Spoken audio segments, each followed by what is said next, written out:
UAE-യിൽ നിയമവിധേയമായ ഗർഭഛിദ്രത്തിനുള്ള നടപടിക്രമങ്ങൾ ആരോഗ്യ മന്ത്രാലയം പുറത്തുവിട്ടു. ഗർഭിണിക്ക് ആരോഗ്യ പ്രശ്നങ്ങൾ ഉണ്ടാകാതിരിക്കുന്നതിനാണ് പ്രധാന നിർദ്ദേശം. 5 സാഹചര്യങ്ങളിൽ മാത്രമേ ഗർഭഛിദ്രം അനുവദിക്കാൻ ആകുകയുള്ളൂ. അടുത്ത കാലത്താണ് UAE ഗർഭഛിദ്രത്തിന് അനുമതി നൽകിയത്. ഗർഭിണിയുടെ ജീവനോ കുഞ്ഞിന്റെ ജീവനോ അപകടത്തിലാണെങ്കിൽ ഭർത്താവിന്റെ അനുമതി ഇല്ലാതെ തന്നെ ആരോഗ്യ പ്രവർത്തകർക്ക് ഗർഭഛിദ്രം നടത്താമെന്നായിരുന്നു പുതിയ ഭേദഗതി.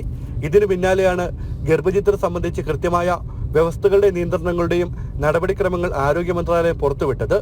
ഗർഭിണിയുടെ കുഞ്ഞിന്റെ ജീവന് ഭീഷണിയാകുന്ന സാഹചര്യമുണ്ടെങ്കിൽ ഗർഭഛിദ്രം നടത്താം. എന്നാൽ ഗർഭകാലം 120 ദിവസം പിന്നിട്ടവരിൽ ഗർഭഛിദ്രം നടത്തരുതെന്നും ആരോഗ്യ മന്ത്രാലയം വ്യക്തമാക്കി. ഗർഭഛിദ്രത്തിന്റെ അപേക്ഷകൾ പരിഗണിക്കാൻ ഹെൽത്ത് അതോറിറ്റികൾക്ക് കീഴിൽ സമിതി വേണം.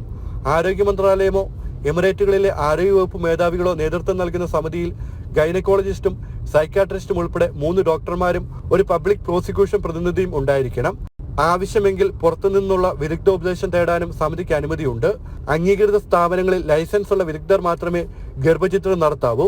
അതേസമയം ഗർഭിണിക്ക് മറ്റ് ആരോഗ്യ പ്രശ്നങ്ങൾ ഉണ്ടാകാൻ ഗർഭഛിദ്രം വഴിവെക്കുമെങ്കിൽ അത് ചെയ്യാൻ അനുവദിക്കില്ലെന്നും ആരോഗ്യ മന്ത്രാലയം വ്യക്തമാക്കി. ജനം, ദുബായ്.